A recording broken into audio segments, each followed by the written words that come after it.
Sergio Perez is entering into the last two races in the 2023 season with a huge burden on his shoulder, keeping the second seat in the Drivers' Championship alive, and it seems like that's going to be the ultimate point in the Las Vegas showdown.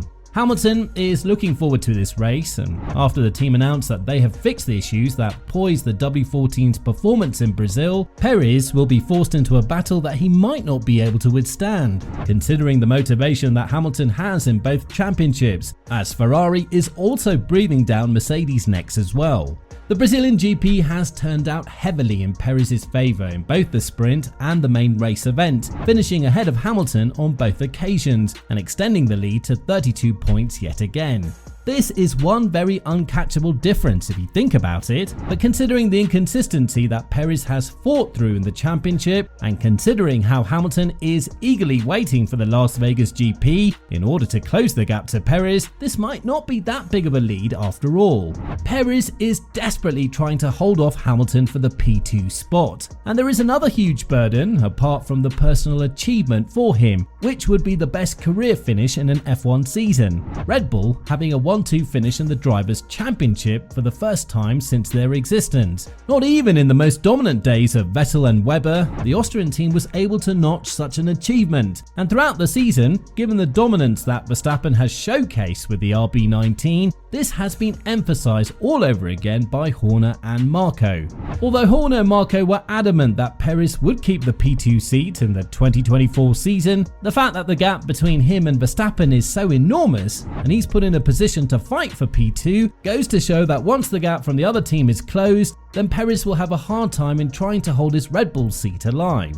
As of now, there are lots of candidates who are eager to take his spot next to Verstappen, with Ricciardo being the leader of them all. And all of that puts extra pressure on Perez for the remainder of the 2023 season, as well as the beginning of 2024. Had it not been for the disqualification in Austin, one that we have no disputes over whatsoever, and one that was absolutely right on the spot, Hamilton's deficit to Perez would have still been at a catchable distance. But now, with 32 points separating them, is there an actual opportunity for the 7-time world champion to snatch the second spot from the Mexican driver?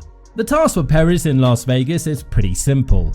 Just not score than 7 points fewer than Hamilton, and considering that both of them are fighting somewhere in the middle and not for race wins, this could be a bit of an issue because it might require Perez to finish P6 while Hamilton would have to have an amazing weekend like the one in Austin and Mexico and finish on one of the podium spots to keep the battle alive. On the other hand, if Hamilton wanted to keep the battle alive, he would have to do the contrary, which with a race win is possible anyway if Perez does not finish P2 with the fastest lap, as the Brit would gain 25 points and the Mexican would receive 18, putting them at a catchable 24-point difference headed into the last race of the season in Abu Dhabi. To believe that Hamilton would win there in a back-to-back manner and Perez would not finish in the points is a bit of a utopian-like scenario, but regardless, we can only hope that these two are going to bring a massive fight on in the desert of Nevada. And according to Fernando Alonso, his former teammate is not going to give up on the battle no matter what it takes.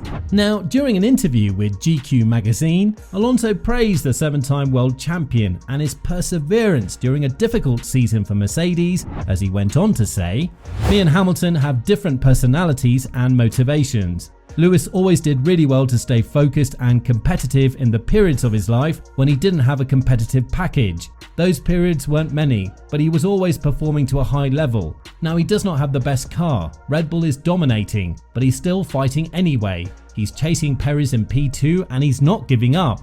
It motivates us all to see how Lewis keeps the motivation after winning so many titles." Well, there is no doubt that Hamilton is one of the mentally toughest drivers on the grid, and it's going to take a lot more than a bad car to prevent him from racing his guts out on the track.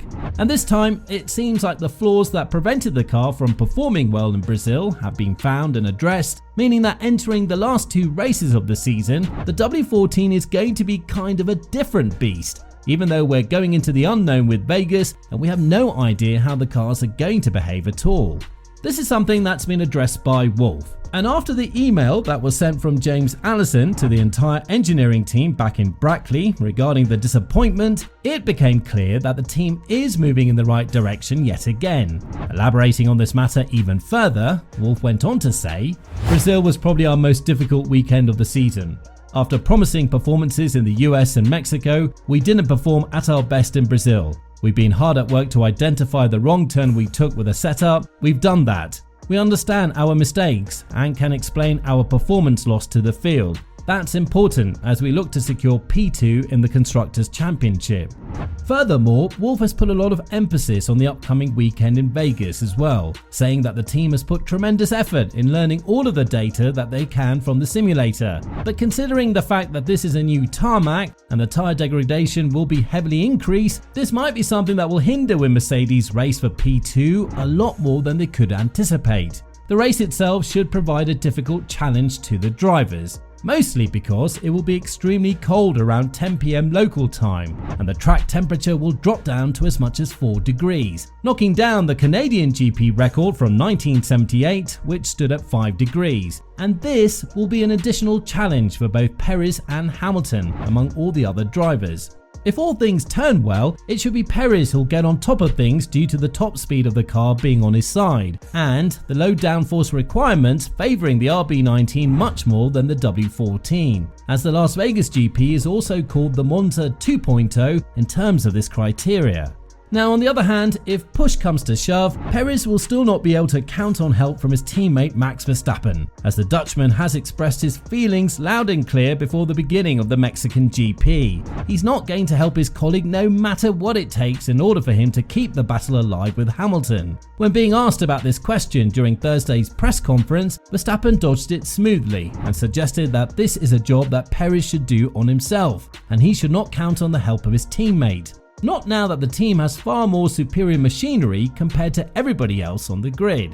But what comes for Perez in 2024? It seems like Horner is not so sure about Mercedes' claim regarding his team's dominance, and there is a real possibility we're going to see some kind of shake-up between the drivers. Elaborating on this matter further, Horner went on to say, "Taking into account the stability of the regulations, I think next year that trend will continue and we'll have a much more intense championship. The same can be said for 2024 before the rules reboot in 2026. So we're always trying to improve because our competitors will copy part of the philosophy of our car, that's for sure. We see that this is already starting to happen. It'll be difficult to make the RB20 significantly better than the RB19. With this in mind, do you think that Mercedes and Hamilton have what it takes to secure the P2 spot in the Drivers' Championship? And more importantly, do you think that there is a place for another huge surprise after the one in Brazil last year, where Mercedes can emerge victorious in the city that never sleeps? Let us know in the comments down below.